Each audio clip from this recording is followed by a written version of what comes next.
તો આ રીતે આપણે લોકો જાણી શકીએ છીએ કે મિથેન કરતા એમોનિયાની અંદર જે બંધ કોણ છે તે ઓછો થઈ ગયો. અહીંયા તો 109 અંશ અને 28 મિનિટ, જ્યારે અહીંયા થઈ ગયો 107 અંશ.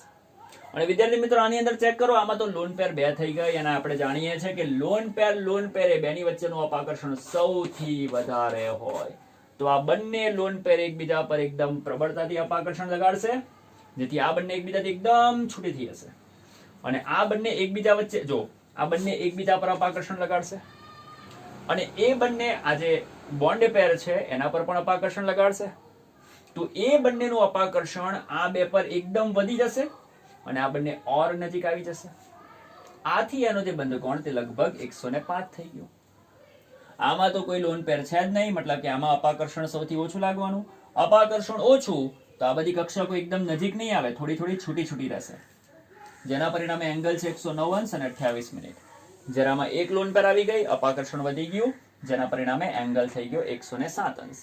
અને સૌથી વધારે અપાકર્ષણ આની અંદર આવી ગયું અને લોન પેર, જો કે 2 લોન પેર આવી ગઈ અને સૌથી વધારે અપાકર્ષણ વધી ગયું, જેના પરિણામે તે લોકોનો એંગલ થઈ ગયો 105 અંશ. તો વિદ્યાર્થી મિત્રો, આ છે તમારો VSEPR સિદ્ધાંત. VSEPR સિદ્ધાંત મેઇન આ છે. આ છે તમારો મેઇન VSEPR સિદ્ધાંત. VSEPR સિદ્ધાંત તમને એક જ વસ્તુ દર્શાવે છે કે ભાઈ સૌથી વધારે જે અપાકર્ષણ છે તે લોન પેર કરે છે, એના કરતા ઓછું લોન પેર અને બોન્ડ પેર થાય છે, અને સૌથી ઓછું અપાકર્ષણ જે લાગે છે તે બોન્ડ પેર અને બોન્ડ પેર વચ્ચે જોવા મળે છે.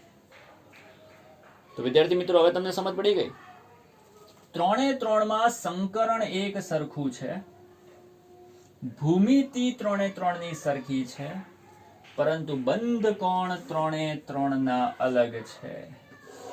અને વિદ્યાર્થીઓ, જ્યારે બંધ કોણ તમારા અલગ અલગ હોય ને, જ્યારે બંધ કોણ તમારા અલગ અલગ હોય ને, તો તમારા આકાર બદલાઈ જાય. હા, અત્યાર સુધી આપણે જે વાત કરતા હતા તે ભૂમિતિની વાત કરતા હતા. હવે આપણે ભૂમિતિની સાથે એક નવી વસ્તુ એડ કરીશું, જેનું નામ છે આકાર. અને મગજમાં ફીડ કરી દો, જો સંકરણ એક સરખા હોય પરંતુ તમારા બંધ કોણ બદલાઈ જશે, તો તમારા અણુનો આકાર પણ બદલાઈ જશે. અને હવે તમારે મગજમાં ફીડ કરવાનું કે અણુઓની જે ભૂમિતિ છે, મેં તમને શીખવાડી કે અણુની ભૂમિતિ કેવી રીતે નક્કી કરવાની. અણુની ભૂમિતિ ડિપેન્ડ કરે છે સંકરણ પર, અને સંકરણ ડિપેન્ડ કરે છે Z ઉપર. મેં તમને શીખવાડ્યું કે Z ખબર હોય તો સંકરણ, અને સંકરણ ખબર હોય તો ભૂમિતિ. ભૂમિતિ ડિપેન્ડ કરે સંકરણ પર, સંકરણ ડિપેન્ડ કરે Z ઉપર. અને મેં તમને શીખવાડ્યું આગળ સ્ટાર્ટિંગમાં જ, આજે મેં તમને કીધેલું કે Z ડિપેન્ડ કરે છે 2 વસ્તુ પર, bond pair and lone pair. Okay, ભૂમિતિ ડિપેન્ડ કરે છે સંકરણ પર, સંકરણ ડિપેન્ડ કરે છે Z પર, Z ડિપેન્ડ કરે છે બોન્ડ પેર પ્લસ લોન પેર પર. ઇટ મીન્સ કે તમારી આ જે ભૂમિતિ છે એ ડિપેન્ડ કરે છે બોન્ડ પેર અને લોન પેર પર. હા કે ના?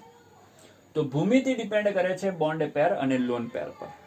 પણ મગજમાં ફિટ કરો, તમારા અણુનો આકાર એ ખાલી અને ખાલી બોન્ડ પેર પર ડિપેન્ડ કરે છે, લોન પેર પર નહીં. તો પહેલા તો આટલી વસ્તુ નોટ કરી દો. ઓકે, હવે અહીંયા અમુક અગત્યના મુદ્દા લખું છું, અને તમે દરેક જણ નોટ કરી લેજો.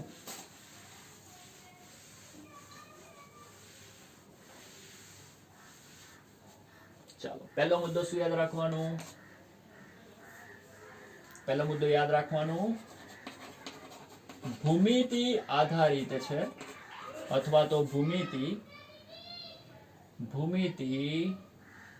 મેં હમણાં જ કીધું ને કે ભૂમિતિ સંકરણ પર, સંકરણ Z ઉપર, અને Z કોના ઉપર? BP અને LP પર.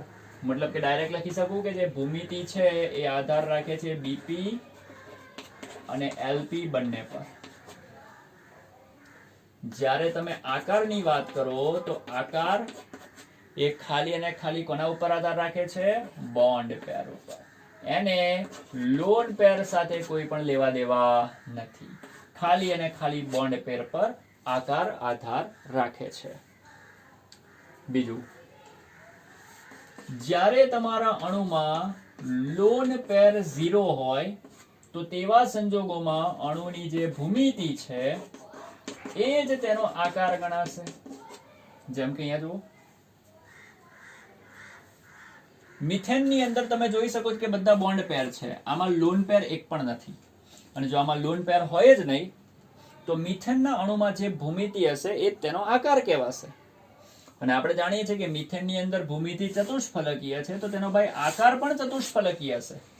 તો ભૂમિતિ અને આકાર બંને ચતુષ્ફલકીય હશે. તો અહીંયા લખું છું કે આની ભૂમિતિ એ પણ ચતુષ્ફલકીય અને એનો જે આકાર છે એ પણ કયો છે? ચતુષ્ફલકીય. વાત કરો એમોનિયાની. એમોનિયાની ભૂમિતિ તો ચતુષ્ફલકીય છે પણ તેનો આકાર ચતુષ્ફલકીય નથી. કેમ? કારણ કે આકાર એ ડિપેન્ડ કરે છે કોના ઉપર? બીપી પર, એલપી પર નહીં. એમોનિયાના અણુને જો તમે ધ્યાનથી ચેક કરવાની કોશિશ કરશો, એમોનિયાના અણુને જો તમે ધ્યાનથી ચેક કરવાની કોશિશ કરશો તો એમાં 3 બોન્ડ પેર છે પણ એક લોન પેર આવી ગઈ કે ના આવી ગઈ?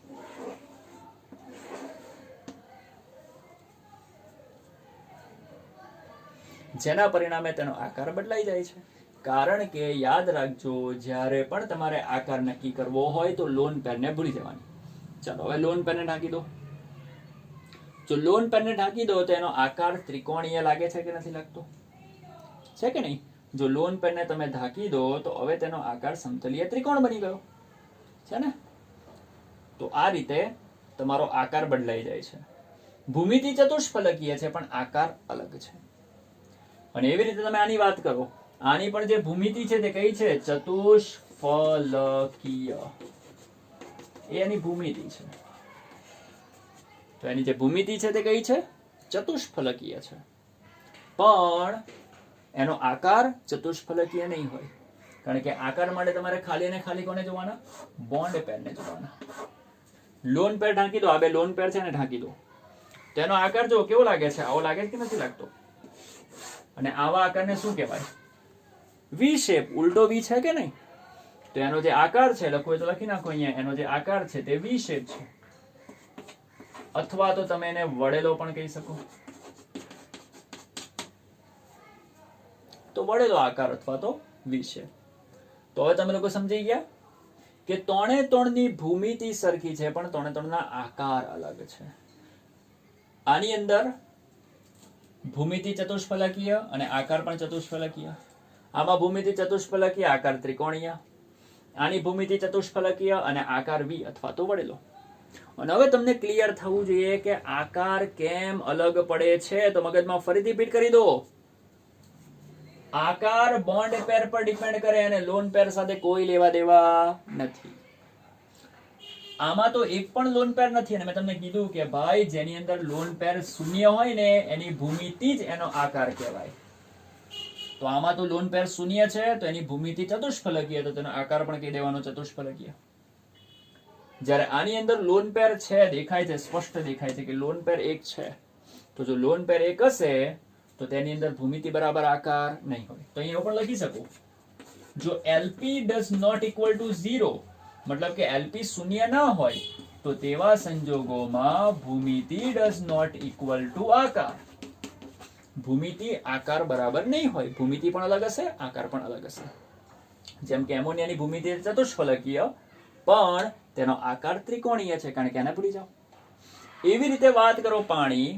પાણીની ભૂમિતિ છે ચતુષ્ફલકીય પણ તેનો આકાર છે વળેલો, કારણ કે આકાર નક્કી કરતી વખતે આપણે આ બેને ભૂલી જઈએ છીએ. તો બોલો આટલી વસ્તુ દરેકને ક્લિયર થઈ ગઈ? તો આ રીતે આપણે આકાર અને ભૂમિતિને સેપરેટ રીતે, અલગ અલગ રીતે સમજી શકીએ છીએ. તો આ તો આપણે VSEPR સિદ્ધાંતનો એક ઓવરવ્યુ અને VSEPR સિદ્ધાંતની મદદથી આપણે આકારો વિશે માહિતી મેળવી. તો આ વસ્તુ આપણી માટે બહુ ઇમ્પોર્ટન્ટ હતી. એકવાર આને નોટ કરી લો, ત્યારબાદ આગળ વધીએ છીએ.